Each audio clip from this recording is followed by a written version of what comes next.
बिस्मिल्लाहिर्रहमानिर्रहीम। बेटा अब थोड़ी सी प्रैक्टिकली बात की जाए तो ये जो सबसे पहली स्क्रीन लोड होने के बाद मुझे बिल्कुल फ्रंट पे नज़र आ रही है, तमाम मेरा डेस्कटॉप कहलाता है। इस डेस्कटॉप में ये बिल्कुल नीचे जो बार है ये मेरी टास्क बार है। टास्क बार के ऊपर नॉर्मली हमें एक स्टार्ट बटन मिला होता है। स्टार्ट बटन किस लिए होता है? हमारी तमाम एप्लीकेशंस या हमारी तमाम सेटिंग्स तक रसाई हासिल करने के लिए स्मार्ट बटन मौजूद होता है। अच्छा, टास्क बार पर वो तमाम ऑप्शंस मौजूद होती हैं जिन सॉफ्टवेयर को आप बार बार ओपन करते हैं या जिनको आपने ओपन किया हुआ है। मिसाल के तौर पर अभी जो मेरे दो एप्लीकेशंस ओपन हैं, ये दो विंडोज़ ओपन है, उसमें से मैंने यूनिवर्क का एक फ़ोल्डर है उसको ओपन किया हुआ है। फिर बेटा ये जो पीछे बैकग्राउंड आपको नज़र आ रहा है, ये बैकग्राउंड जो है इसको हम वॉलपेपर कहते हैं। अब आइकन्स क्या है मेरे? ये तमाम मेरे आइकन्स हैं। आइडिया टेस्ट सेशन का आइकन है, माइक्रोसॉफ्ट वर्ड का आइकन है, माई कंप्यूटर का आइकन है, वीएलसी प्लेयर का आइकन है, रिसाइकल बिन का आइकन है। अब मैं इनको सेलेक्ट किस तरह कर रहा हूँ बेटा? मैं अपने माउस के लेफ्ट बटन को सिंगल क्लिक करता हूँ तो मैं इनको सेलेक्ट कर लेता हूँ, या मैंने किसी चीज़ को कमांड सेंड करनी है तो मैं सिंगल क्लिक करता हूँ तो मैं उसको कमांड ओपन कर देता हूँ। लेफ्ट बटन को अगर बेटा मैं 2 दफ़ा प्रेस करूँगा तो मैं उसी चीज़ को ओपन कर दूँगा। सिंगल लेफ्ट बटन को क्लिक करने से सिर्फ वो चीज़ सिलेक्ट होती है, 2 दफ़ा उसी बटन को लेफ्ट क्लिक को क्लिक करने से वो चीज़ आपकी ओपन हो जाया करेगी। अगर मैं राइट बटन की बात करूं तो बेटा राइट बटन में किसी भी चीज़ पर प्रेस करूंगा तो उसकी प्रॉपर्टीज़ आ जाएंगी। मैंने राइट माउस बटन प्रेस किया तो उसकी मेरे सामने प्रॉपर्टीज़ आ गई। मैं जिस चीज़ के ऊपर भी राइट क्लिक करूंगा उससे रेलिवेंट जो भी उसकी प्रॉपर्टीज़ होंगी वो तमाम प्रॉपर्टीज़ मुझे शो हो जाया करेंगी।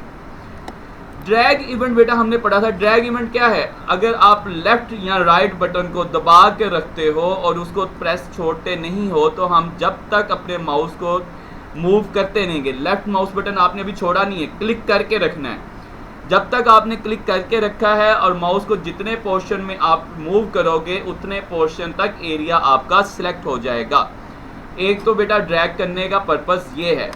दूसरा ड्रैग हम किस लिए यूज़ करते हैं? मिसाल के तौर पर बेटा मैं माई कंप्यूटर ओपन करता हूँ और मैंने कोई ये मंथली रिपोर्ट की फाइल डी ड्राइव के अंदर सेंड करनी है, तो मैं क्या करूँगा, इस मंथली रिपोर्ट पर लेफ्ट बटन प्रेस करके रखूँगा और माउस को ड्रैग करता रहूँगा। ड्रैग करते करते मैं कहाँ पे ले आऊँगा?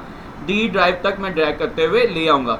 फिर डी ड्राइव में ला के मैं छोड़ दूँगा तो मेरी वो मंथली जो रिपोर्ट है वो डी ड्राइव के अंदर आ जाएगी।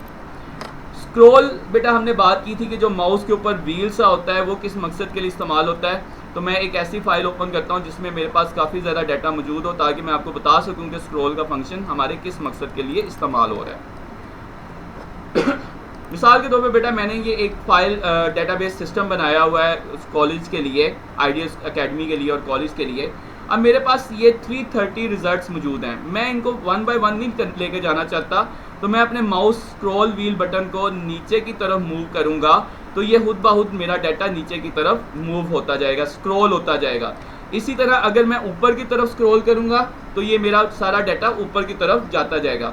तो ये जो माउस के ऊपर स्क्रॉल व्हील होता है ये एक्चुअली हम अपने डाटा को अप एंड डाउन स्क्रॉल करने के इस्तेमाल होते हैं। जब हमारे पास डाटा ज़्यादा अमाउंट में होता है तो उस सारे डाटा को हम स्क्रॉल व्हील की मदद से देख रहे होते हैं। तो आज का बेटा हमारा जो प्रैक्टिकल टॉपिक था वो था कि हमने किस तरीके से फोल्डर बना सकते हैं और उसको रीनेम कर सकते हैं। जहाँ पे हम फोल्डर बेटा बनाना चाहते हैं उस एरिया में हम अपना राइट क्लिक किया करेंगे। मैं फ़िलहाल आपको माई कंप्यूटर आइकन के ऊपर क्लिक करूँगा पीसी के ऊपर, फिर मैं आपको डी ड्राइव के आइकन के ऊपर क्लिक करके यहाँ पर आपको 3 तरह से फ़ोल्डर बनाना सिखाऊंगा और फिर हम 3 ही तरह से उसको रीनेम करना भी सीखेंगे। पहला मेथड बेटा फोल्डर बनाने का, आप किसी भी एम्प्टी स्पेस के ऊपर माउस का राइट क्लिक करो, उसके बाद न्यू की ऑप्शन में जाओ और फोल्डर की ऑप्शन में चले जाओ। तो पहला तरीका तो आपका ये हो गया। दूसरा तरीका बेटा क्या है कि आप ये ऊपर होम के बटन पे क्लिक करो और यहाँ पे न्यू फोल्डर का बटन है, आप उसको क्लिक करो। तो आपका दूसरा मेथड भी ये है कि पहला मेथड हमने कहा कि आप राइट क्लिक करो, न्यू में जाओ और वहाँ से फोल्डर सेलेक्ट कर लो। दूसरा मेथड कहा कि आप होम पे जाओ और न्यू फोल्डर के बटन पे क्लिक कर दो। तीसरा मेथड बेटा आपकी शॉर्टकट की है। शॉर्टकट की क्या है कि आप कीबोर्ड से कंट्रोल शिफ्ट और एन का बटन इकट्ठा प्रेस करोगे। अच्छा, ये अब ज़रूरी नहीं होता कि आपने तीनों एक ही दफ़ा दबाने हैं। आप पहले कंट्रोल का बटन प्रेस करो, उसको छोड़ना नहीं है। फिर आपने कीबोर्ड से शिफ्ट का बटन प्रेस करना है, उसको आपने छोड़ना नहीं है। फिर आपने कीबोर्ड से एंड का बटन प्रेस करना है तो वो आपका न्यू फोल्डर बन जाएगा। इसमें परेशान नहीं होना कि शायद तीनों बटन का सीक्वेंस जो सा है वो 1 सेकंड भी डिले हो गया तो आपका बटन काम नहीं करेगा। आपने कंट्रोल का बटन दबाया है, अब आप 5 सेकंड बाद शिफ्ट का बटन दबाओ, फिर 5 सेकंड बाद एन का बटन दबाओ तो आपका न्यू फोल्डर बन जाएगा। बहुत सिंपल बेटा। 3 मेथड हमने देखे हैं न्यू फोल्डर बनाने के। पहला, राइट क्लिक करना है, न्यू में जाना है और न्यू फोल्डर बना लेना है। दूसरा, आपने होम पे बटन पे क्लिक करना है और न्यू फोल्डर पे क्लिक कर देना है। तीसरा शॉर्टकट मेथड है कंट्रोल शिफ्ट और एन, तीनों बटन आपने इकट्ठे दबाने तो आपका न्यू फोल्डर बन जाएगा। अच्छा, ये आप कहीं पे भी कर सकते हो। अब मैंने तो किसी खास जगह पर जाकर किया है।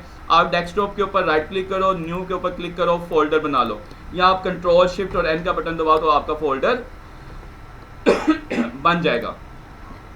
फिर बेटा टास्क बार से दोबारा मैं असेस करूंगा अपने यूनिवर्सिटी के फोल्डर को। अब यूनि फोल्डर को मैंने असेस किया, अब मैं रीनेम करना सीखूंगा। रीनेम करने के भी बेटा 3 मेथड है। पहला मेथड बेटा, आप किसी भी फोल्डर को क्लिक करो और थोड़ी देर बाद दोबारा बिल्कुल सेंटर में माउस का दोबारा क्लिक कर दो। लेफ्ट क्लिक आपने एक दफ़ा पहले किया और थोड़ी देर बाद दोबारा आपने लेफ्ट क्लिक किया तो वो उसको रीनेम करने की ऑप्शन दे देगा। मिसाल के तौर पे हम इसको कहते हैं कि मेथड नंबर 1। फिर दूसरा मेथड बेटा क्या है कि आप किसी भी फोल्डर को राइट क्लिक करो, राइट क्लिक करने के बाद रीनेम की ऑप्शन आ रही है, आप उस ऑप्शन को सिलेक्ट करो तो अब आप उसको रीनेम कर सकते हैं। तो हम इसको अब दूसरा नाम देंगे मेथड नंबर 2। तीसरा मेथड बेटा क्या है, अब आप तीसरा मेथड ये है कि किसी भी फोल्डर को सिलेक्ट करो और कीबोर्ड से F2 की की प्रेस कर दो। ये हमारा शॉर्टकट की का मेथड है। कीबोर्ड से हमने F2 की प्रेस की है तो अब F2 की प्रेस करने के बाद हम उसका कोई भी नाम रख सकते हैं, मेथड नंबर 3। तो बेटा हमने 3 मेथड देखे हैं। मेथड नंबर 1 में हमने देखा है कि किस तरह हम उसको कर सकते हैं। हमने उसके ऊपर सिंगल क्लिक किया, सिंगल क्लिक करने के बाद हमने दोबारा जब लेफ्ट क्लिक किया तो रीनेम की ऑप्शन आ गई। मेथड नंबर 2 में बेटा आप उसके ऊपर राइट क्लिक करोगे, राइट क्लिक करने के बाद रीनेम पे जाओगे तो आप उसको रीनेम कर सकते हो। मेथड नंबर 2 में बेटा फोल्डर को आपने सेलेक्ट करना है और कीबोर्ड से F2 की प्रेस करनी है तो वो उसको रीनेम की ऑप्शन आपको प्रोवाइड कर देगा। ऑल्सो बेटा आपको आज के टॉपिक की समझ आई होगी। प्रैक्टिकली हमने थोड़ा सा करके देखा है, कल इंशाल्लाह हम मज़ीद प्रैक्टिकल्स करके देखेंगे। इस वीक में हम कंप्यूटर को अपग्रेड करने के हवाले से सारा कुछ देखेंगे। नेक्स्ट वीक से बेटा हम माइक्रोसॉफ्ट वर्ड, एक्सेल के ऊपर काम करना शुरू कर देंगे। पहला वीक हमारा सारा कंप्यूटर को अपग्रेड करने के हवाले से होगा। थैंक यू सो मच बेटा।